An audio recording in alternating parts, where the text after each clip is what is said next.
ओम नमो ओंकारेश्वर देवतांनमः. ओम नमः शिवाय. ओम नमः शिवाय. अवधूत चिंतन श्री गुरुदेव दत्त.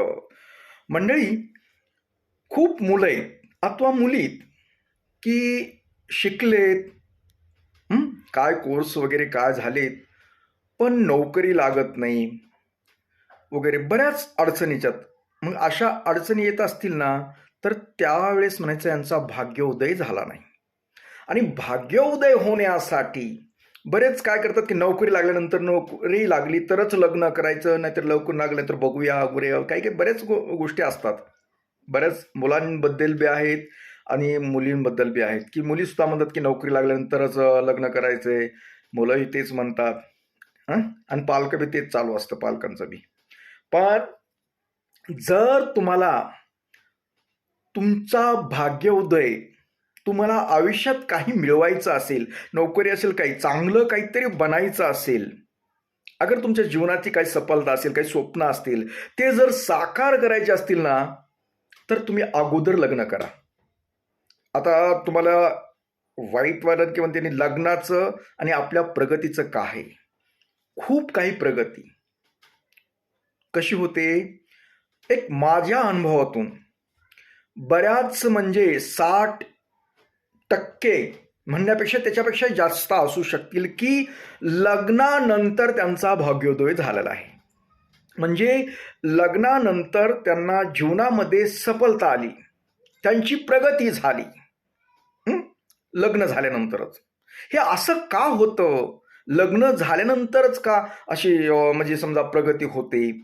त्याचं कारण दैवी आहे. म्हणजे ईश्वर काय करतो, ज्या वेळेस तुम्ही एकटे असाल त्यावेळेस तुमच्या पुरतीच मर्यादा देतो. खाण्यापिण्याचे काय तुमचे खर्च तेवढ्या पुरतच तुम्हाला स्त्रोत देतो, पैशाचा स्त्रोत म्हणूया, आर्थिक परिस्थिती म्हणूया.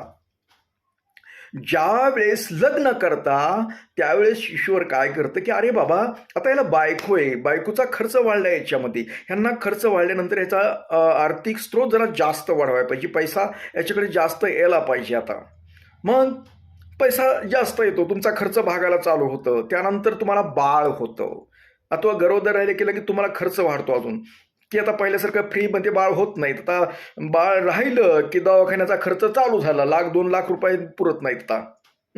बाळ म्हणजे बाहेर जगात येऊपर्यंत कितीतरी पैसे खर्च होतात.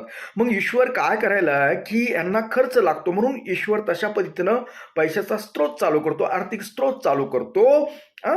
म्हणजे तुम्हाला बाळ झाल्यानंतर बी मग तुम्हाला त्याचा खर्च, शिक्षणाचा खर्च, ते वाढ, त्याचं बरंचसं काही खर्च होतो. तर ते ईश्वर बरोबर तुमची प्रगती करतो, तुमचा भाग्योदय करतो आणि मग आपली प्रगती अशा पाहिजे. आणि तुम्ही जर थांबलात ना, नाही नाही मला नोकरी लागल्यानंतरच लग्न करूया, असं केलं झाल्यानंतरच करूया, तर तुम्ही असेच थोपल्या जातात. लग्न बी होत नाही आणि तुमचा भाग्योदय होत नाही. तुमचं वय 40च्या पुढे सरकलं तरी मग तुम्ही असेच राहतात आणि एकतर निराशामध्ये.